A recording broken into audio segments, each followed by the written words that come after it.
मध्यवर्गीय संयुक्त परिवार में जन्मी मीना और लीना दोनों बहनों का आपसी प्यार उदाहरण बन चुका था। दोनों एक दूसरे के लिए समर्पित थी। माँ लीलावती को पुत्र नहीं होने का बिल्कुल अफसोस नहीं था। वैसे जेठानी के ताने कभी कभार परेशान जरूर कर देते थे। जेठानी दो बेटों की माँ थी। उसका हमेशा यही कहना था कि मेरे बेटे को ही तुम्हारी बेटियों के लिए लोक लाज के डर से ही सही भाई बनकर खड़ा होना पड़ेगा। वैसे चारों बच्चे इस भेदभाव से अनजान थे।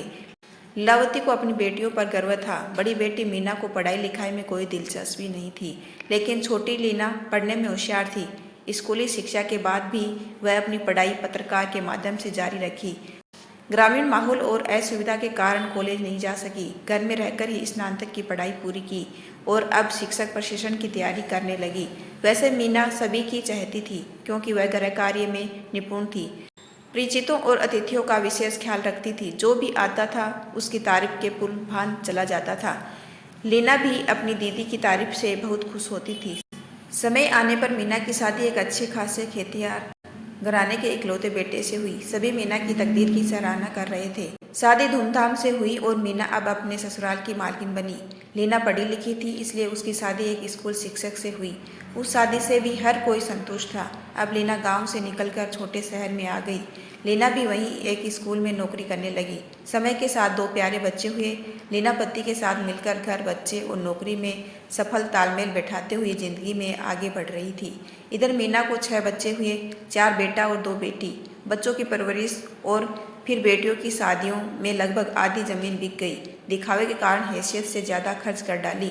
एक दिन मीना अपने तीसरे बेटे अर्थात 5वीं संतान को लेकर लीना के पास आई।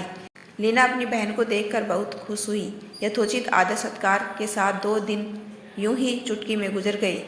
जाने से पहले मीना अपनी बहन से कहा, लीना मैं भरत को यहीं छोड़ जाती हूँ, इसे तुम अपने पास रखकर पढ़ाओ। शहर में रहकर पढ़ेगा तो कोई नौकरी वगैरह आसानी से मिल जाएगी। लीना किम कर्तव्य विमूढ़ सी देखती भर रह गई और मीना उसे छोड़कर चली गई। लीना कभी उस 8 वर्षीय बच्चे को देख रही थी तो कभी अपने पति को। खामोशी छाई रही। गांव के 8 साल के बच्चे को धीरे धीरे रहन सहन के तरीके परिवर्तित करने पड़े। समय से जागना और समय से सोना एक बड़ी चुनौती थी। लीना का बड़ा बेटा आगे की पढ़ाई के लिए छात्रावास में चला गया था। लीना को भरत के साथ अपनी नौकरी और अपने दूसरे बेटे की पढ़ाई के साथ सामंजस्य स्थापित करने में बड़ी कठिनाई हो रही थी, लेकिन क्या करती। प्यारी दीदी ने जो कहा था। 2 महीने के बाद उसके पिता उसे देखने आए और वह जबरदस्ती पिता के साथ वापस चला गया। माँ ने कारण पूछा तो कहने लगा, मौसी हमेशा डांटती है, हमें वहाँ नहीं जाना है। दूसरे ही दिन बहन की नाराजगी का संदेशा आ गया। मैं तो तुझ पर भरोसा करके अपने जिगर के टुकड़े को छोड़ा था। तुम दौलत के नशे में खून के रिश्ते का भी मान नहीं रखा। मेरा अब तुमसे कोई नाता नहीं है। बहन का संदेश पाकर लीना हफ्तों रोती रही, पर वक्त तो था न मरहम लगाने के लिए। लगभग 2 साल बाद लीना की ताई जी का पोता भी एक फरियाद लेकर आया। बुआ, मैं लाइफ इंश्योरेंस का काम करता हूँ। तुम्हारे पास तो पैसों की कोई कमी नहीं है। 2 लाख का इंश्योरेंस करा लो। मेहनत की गाड़ी कमाई पति ने अविलंब मना कर दिया।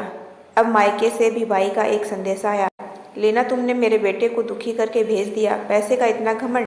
हम लोग से ही तुम्हारा मायका जीवित रहेगा। कल तुम्हारी माँ भी नहीं रहेगी तब। लीना को जैसे सांप सूंघ गया। आखिर मेरा दोष क्या है? मैं शहर आ गई, नौकरी करती हूँ, लेकिन अपनी गृहस्थी और अपने खर्चे भी तो हैं। अपने मायके वालों के लिए पति से विद्रोह कैसे करती, सोचती हुई रोती रही और यही सोचती रही कि क्या सारे रिश्ते मतलबी हैं। यदि आपको मेरा छोटा सा प्रयास अच्छा लगा हो तो चैनल को लाइक शेयर और सब्सक्राइब कीजिए। आपका अपना कीमती समय देने के लिए दिल से धन्यवाद।